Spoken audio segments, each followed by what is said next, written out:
বলছি ঘটনা কি ঘটেছিল?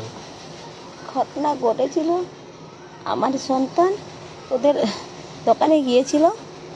দোকানিকে অনেকবার ডেকেছে, ডাকার পরে রাস্তায় চিপস দুটো পড়ে আছে দোকানের সাইডে। তখন সন্তান কী করেছে, চিপস দুটো গুঁড়িয়ে অনেকবার ডেকেছে, সাড়া দেয়নি, চিপস সন্তান নিয়ে চলে গেছে।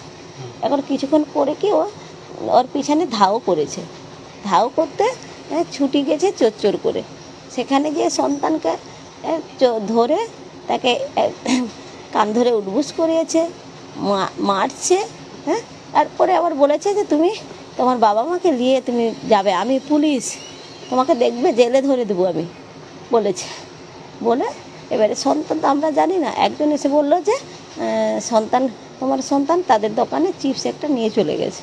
তা আমি তখন সন্তানকে খুঁজতে গিয়েছি, যে আসতে বলছে মা আমি বাবু তুমি কুড়কুড়ি নিয়ে গেছিলে?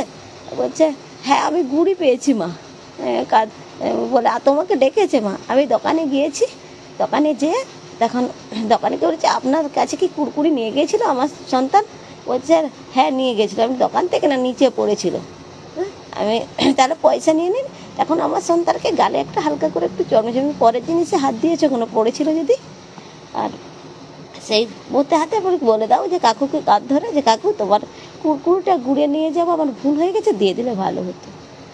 এইটুকু বলে আমি সন্তানকে বাড়ি নিয়ে চলে এসেছি। ওর মধ্যে যে অতটা যে ওরা যে সেখানে চোরকে যে খেতে গিয়ে যে শাসন করেছে আমি তাতে জানিই না। বলছি এই যে ধরুন আপনি বলছেন আপনার ছেলেকে শাসন করেছে বা চোর বলেছে, হ্যাঁ, সেই সময় কি মানে আপনারা শুনেছেন বা বিষয়টা দেখেছিলেন? তখন দেখিনি। যখন সন্তানকে তুলে নিয়ে যাই, যে মা আমি চুরি করিনি, রেখে গেছি, সন্তানকে যখন জিজ্ঞেস করি সন্তান তখন বলেছে যে আমাকে এই কথা বলেছে। মৃত্যু সঙ্গে পাঞ্জা লড়ছে সন্তান, তখন বলেছে আমাকে সন্তান। আমরা তো জানি না যে এত সন্তানকে কষ্ট দিয়েছে, তাহলে তো আমি সন্তানকে বাড়ি রেখে দিয়ে যেতাম না। আর আমি জানি আমার সন্তানকে সুশিক্ষার জন্য আমি রেখেছি, তো সেখানে তাকে মারধরও করেনি বেশি।